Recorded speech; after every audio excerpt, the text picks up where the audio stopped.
Okay, so our goal in this video is to develop some of the basics about polynomial rings. In particular, we'll define what a polynomial ring is, and we'll prove some basic properties. So what's the main idea? So we'll start with a ring R, so any kind of ring, and we'll introduce a new element X, which commutes with all elements of R. And what we'll do is we'll define this new ring called R bracket X. And how is this ring formed? It's formed by considering all possible sums and products of elements of R with this new element of X. So in some sense, we're using R and this new element X to generate an entire ring and forming all possible finite sums and products of elements of R with this new element X. Okay, so how are we going to define this? We're going to define the polynomial ring R bracket X to be A0 plus A1X plus dot dot dot plus AN X to the N, where N is bigger than or equal to 0, and A0 through AN are elements of R. Okay, so it's all things of this form, and the elements of this ring are called polynomials with coefficients in R.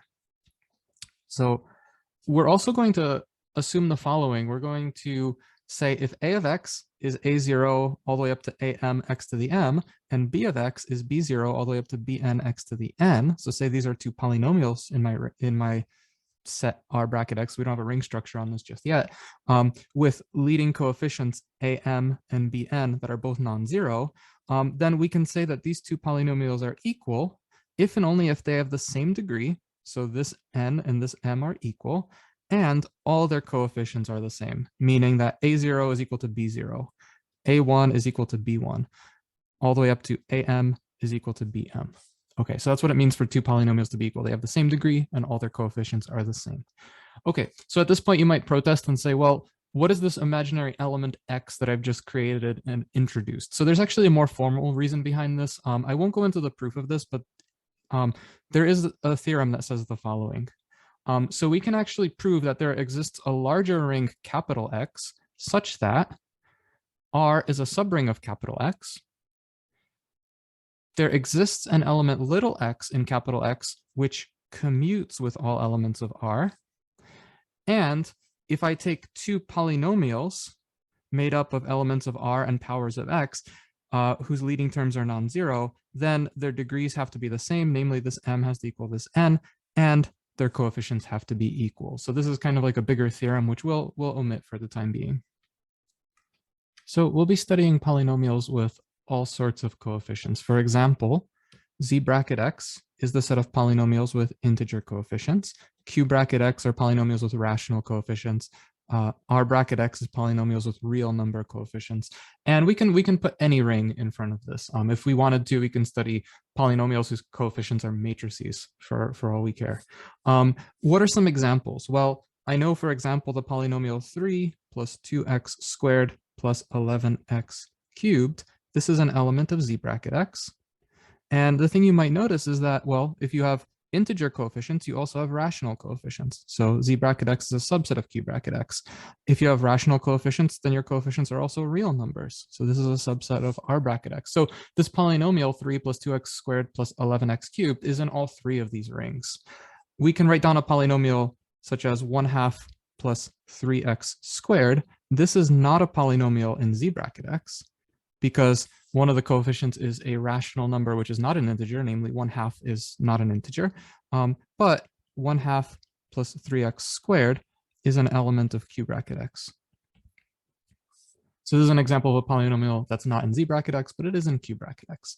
Finally, I can write something like pi plus root 2 x squared. This is not in Q bracket X, right? We know that pi and root 2 are not rational numbers, but if I look at the polynomial pi plus root 2 x squared, this is in R bracket X. Okay, so these are just some examples that we have here. Another set of polynomials that we'll consider is polynomials in Z mod n bracket X. So now the coefficients are from Z mod n. So for example, 1 plus 2x is an element of Z3 bracket X. We'll do arithmetic with these. These get pretty interesting. Okay, so just a little bit about terminology here. If we have a polynomial f of x in our bracket x, and let's say the polynomial has this form, it's a0 plus a1x plus a2x squared plus all the way up to an x to the n for some n bigger than or equal to 0, and this term attached to the highest power of x is non-zero, this an is non-zero, we say that f of x has degree n. And what are we going to write? Well, we'll write degree of f of x is equal to n. And this an, this highest non-zero coefficient, or this non-zero coefficient attached to the highest power of x, this is called the leading coefficient of f of x. So just a few little technicalities. If a is in my ring and f of x is equal to a, so this is like a ring of the form f of x is equal to a0, we say that the degree of f of x is 0. So polynomials that are equal to a non-zero constant get assigned degree 0. And if f of x is the 0 polynomial, then we don't assign this a degree. So this is kind of to make math, some of the math later on, work out a bit more smoothly. We'll assign the degree 0 to non-zero constant polynomials, but the 0 polynomial does not get assigned a degree. So here's an example. If I look at this polynomial 17x squared plus 2x plus 1, this has degree 2 because the highest power of x that appears is x squared, and the leading coefficient is 17 because that's the coefficient of the highest power of x. So we're finally ready to talk about the operations that turn our bracket x into a ring, and these are just the usual operations on polynomials that you might be familiar with from maybe a high school math course. So we're going to take two polynomials, f of x and g of x, and I'll assume f of x is the form a0 plus a1x all the way up to an x to the n. b0 is, or rather g of x is b0 plus b1x all the way up to bn x to the n. And the reason I can assume that they have the same highest power of x is, well, if one of them is shorter, I can just add coefficients as zeros. Right, so if one of them has degree 2 and the other one has a degree 3, then I could take the degree 2 polynomial and add like a 0x cubed to it. And it doesn't turn it into a degree 3 polynomial, but it just allows us to write these expression as going up to x cubed in that case. So we have two polynomials of this form, and so we can define addition. And how do we add? Well, when we add, we just add things term by term. So we add the constant term, so a0 plus b0. Then we add the coefficients of x. This becomes a1 plus b1x. Then we add the coefficients of x squared, so on and so forth, until we get to an x to the n plus bn x to the n, and that is going to be an plus bn x to the n. So this is just the usual term by term addition. And the multiplication is the same multiplication that we might be familiar with from high school math class as well. For example, the constant term is going to be a0 times b0. How can we form an x term? Well, if we multiply the two polynomials together, I can either do a0 b1x or b0 a1x. So these two are going to form this x term. And I can continue doing this for all powers until I reach the highest power term, an bn x to the 2n. And again, if we've padded any of our polynomials with zeros, this highest power term is going to be 0, and there might be preceding ones that are zeros as well. So we should be conscious of this. In general, you might notice that there's this nice pattern. The coefficient of x to the k in f of x times g of x is akb0 plus ak minus 1b1 plus dot dot dot plus a1 bk minus 1 plus a0 bk, right? In particular, you might notice that these subscripts always add up to the degree, or rather the power of x in the relevant term. So 2 plus 0 is 2. 1 plus 1 is 2. 0 plus 2 is 2, right? So this is how we get the coefficient of x to the k. So with these operations, our bracket x forms a ring, and the additive identity is just the 0 polynomial. It's 0r. It's the same 0 that lives in the ring R. One thing I'll point out as well that we can notice is that if R has identity, then so does the polynomial ring. The multiplicative identity in R becomes the multiplicative identity in R bracket X. And if R is commutative, then so is R bracket X. Okay, so let's look at some examples of how these operations work. So if I'm working in Z bracket X, say I take these two polynomials, f of x is 1 plus 3x squared, and g of x is 2 plus 2x plus 2x squared. In Z bracket X, let's see what this amounts to if I try to add them. So if I do f of x plus g of x, what I'm going to do is I'm actually going to fill in a 0x. So I'll write this as 1 plus 0x plus 3x squared. And then g of x is going to be 2 plus 2x plus 2x squared. So when I add these two polynomials together, I'll end up with, well, 1 plus 2 is 3, so I'm going to add their constant terms to give me this 3. Then I'm going to get 0x plus 2x, that's going to give me 2x. And then finally I'm going to add 3x squared plus 2x squared, that's going to give me 5x squared. Okay, so this is how I would add these two polynomials. Let's multiply them as well. So if I try to multiply them, let's see what we get. We're going to get 1 plus 0x plus 3x squared times 2 plus 2x plus 2x squared. And let's see what we get. We'll write this down here so we have enough space. And let's see what this amounts to. So the constant term is going to be just 1 times 2. So the constant term is going to be a 2. What's the coefficient of x going to be? Well, how can I form x? I can do 1 times 2x, and I can do 0x times 2. All right, so I can do 2x plus 0. So the coefficient of x is 2, and I get 2x. Then I ask myself, how many ways can I form x squared? Well, I can do 1 times 2x squared. I can do 0x times 2x, or I can do 3x squared times 2. So let's collect the non-zero terms here. I have 1 times 2x squared, that's 2x squared. And here I have 3x squared times 2, that's 6x squared. So in total, that gives me 8x squared. Okay, what about the x cubed terms? We're going to keep going until we reach the highest degree term. The highest degree term is going to be x to the 4th, given by those two. So where do I get x cubed from? Well, x cubed can come from 0x times 2x squared, so that's 0, doesn't matter, or 3x squared times 2x. So I notice that I have a plus 6x cubed here.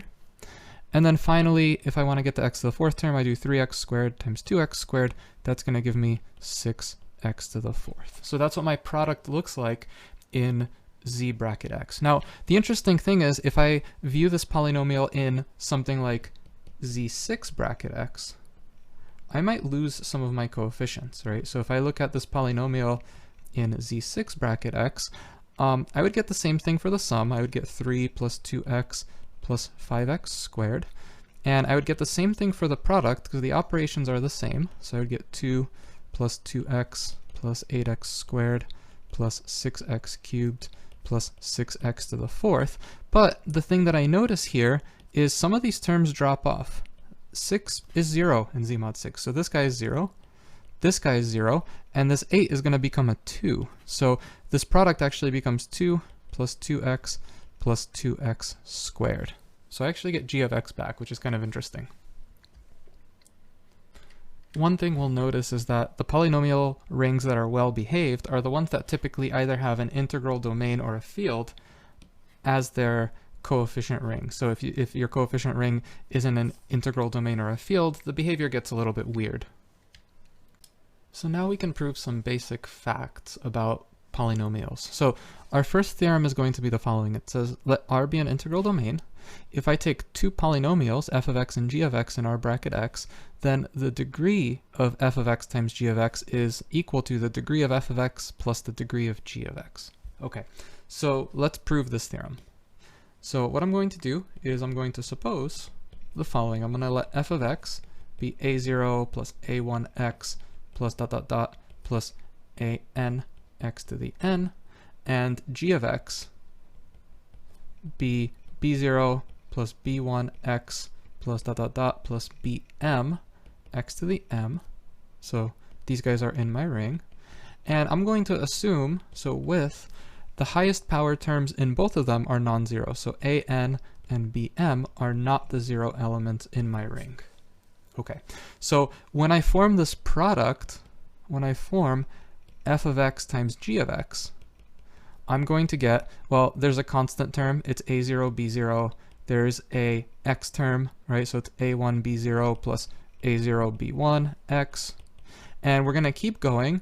The highest degree term that we're going to reach is an, bm, x to the n plus m.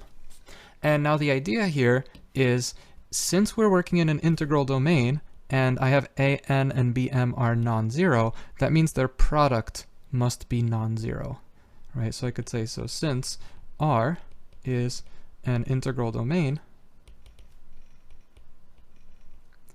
I can conclude that an bm is non-zero. And what does that tell me? That tells me that the degree of my new polynomial is n plus m. In particular, it's the degree of f plus the degree of g. So this proves my theorem. One thing that I do kind of want to point out here is that this is false if R is not an integral domain. So one kind of quick corollary: if R is not an integral domain,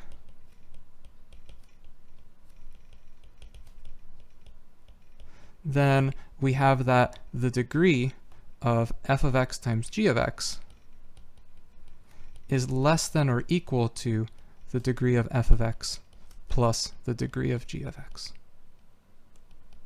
Right? The reason being that this term, this a(n)bm, might become 0. Right? And we saw this in our last example. We multiplied two polynomials, and the degree came out to be 2 when we were working in z6 bracket x. So the next theorem is also, it involves the same kind of idea, but it shows that if R is an integral domain, then the polynomial ring is also an integral domain. So let's prove this really quickly. So I'm going to start, just as I did before, with two polynomials, f of x and g of x, and I've written out their coefficients. And in particular, I'm assuming that their leading coefficients are non-zero. So what do I do with these polynomials? I know that f of x times g of x is equal to, well, it's a0, b0. I don't know enough about that. That might be the zero. That might be a zero coefficient.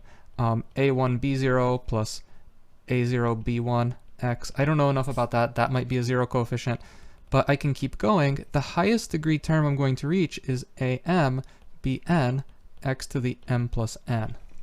And what about this term? Well, I know that an is non-zero. Whoop, I think I've written the subscript wrong, so this should be an bm. I know that an is non-zero, bm is non-zero, so when I multiply them, I know that their product is non-zero because R is an integral domain. So I could say, since R is an integral domain, just like before, an times bm is not equal to 0. Hence, f of x times g of x is not equal to 0. Okay, so I've proven that R bracket x is an integral domain. Remember, an integral domain is a commutative ring with identity not equal to 0, such that if I multiply two non-zero elements, I get a non-zero element. Okay, so we'll finish this with a theorem and some examples to show how this theorem works and why this theorem fails if we're not working in an integral domain. So this is, again, another example where non-integral domains kind of are, you know, they lead our polynomial ring to be not so well behaved. Okay, so I'm going to assume R is an integral domain, and the theorem says the following. It says that a polynomial is a unit if and only if the polynomial is a constant polynomial and that constant is a unit. So in some sense, the polynomial ring doesn't introduce any more units, right? When I form R bracket x, I have not created any new units. It tells me all my polynomials are non-units unless they're constant polynomials, and that constant is also already a unit. Okay, so let's prove this theorem. So this theorem has two directions, so I'll prove the forward direction first. I'll say, suppose f of x in R bracket x is a unit. Well, what does that mean? That means that there exists a g of x in R bracket x such that f of x times g of x is equal to 1. And now let's look at the degree of both sides. Well, that tells me that the degree of f of x times g of x is equal to the degree of 1. But what does that mean? By our previous results, the left-hand side is just the degree of f of x plus the degree of g of x. And the right-hand side is 0. The degree of any non-zero constant is 0. And so what does that lead me to? Well, degree has to be a natural number, has to be a non-negative integer. So this tells me that the degree of f of x is equal to 0, and that's also equal to the degree of g of x. It tells me that both of these polynomials have to be degree 0. That's the only way that this equation makes sense. Well, where does that lead me? Well, that tells me that f of x is equal to a, and g of x is equal to u for some a and u in my ring. Moreover, if I look at f of x times g of x, I know that this is equal to 1, but if f of x is a, then I have a times u is equal to 1. Hence, I can say that a is a unit in R. Right? I've shown that a has a multiplicative inverse, so a must be a unit in R. So I've shown that f of x is equal to some unit in R. So that shows the forward direction. And now we'll do the backwards direction. The backwards direction is actually pretty trivial. So I'll say if f of x is equal to some a, and a in R is a unit, right? Well, what do we know? I could say then there exists some element u in R such that a times u is equal to 1. Okay, so what I'm going to do is I'm going to create a new polynomial g of x equal to u. So this is an element of R bracket x. And what does that give me? Well, then f of x times g of x, well, this is equal to a times u, which I know is equal to 1. Hence, f of x is a unit. Okay, so that proves our theorem. That backwards direction was a lot easier than the forwards direction. So now let's look at a few examples. So we'll end with some quick examples. So what does this theorem tell us? Well, I know that z is an integral domain. So this theorem tells me that the units in z bracket x are the same as the units in z. So what are the units in z? Remember, these are the elements of z that are invertible under multiplication. These are just 1 and negative 1. So those are all the units in the ring z bracket x. Remember, the idea is that if I have an integral domain, then R bracket x does not introduce any new units. The units in R bracket x are the same as the units in R. Okay. What's another example? Well, what about q bracket x? Well, the units in q bracket x, according to our theorem, q is an integral domain. So these should just be the units in Q. And what are the units in Q? Well, Q is a field. So that means every non-zero element has a multiplicative inverse. Or in other words, every non-zero element is a unit. Right? So the units in Q are just the non-zero rationals. So these are just two examples of how we could find the units in these rings. If we don't have an integral domain, things get kind of interesting. So let's look at an example. So for example, if I look at R is z mod 9, and I know z mod 9 is not an integral domain, then I can look at the ring z9 bracket x, so these are polynomials whose coefficients are in z mod 9, and I can multiply, let's say, 3x plus 1 times 6x plus 1, right? When I multiply these together, I'll get 18x squared plus 9x plus 1, and the thing that I notice is in z mod 9, 18 is equal to 0, and 9 is equal to 0. So we end up with 3x plus 1 times 9x times 6x plus 1 is equal to 1. And why is that strange? Well, we've just introduced a new unit. So 3x plus 1 is a unit in z9 bracket x. This was not a unit in z9 because, well, 3x plus 1 is not even an element of z9. So we have to be a little bit careful because if we're working in something that's not an integral domain, then we end up introducing all sorts of new units. So we'll typically be sticking to things that are integral domains or things that are fields in our theorems, because those are the most nicely behaved kind of rings.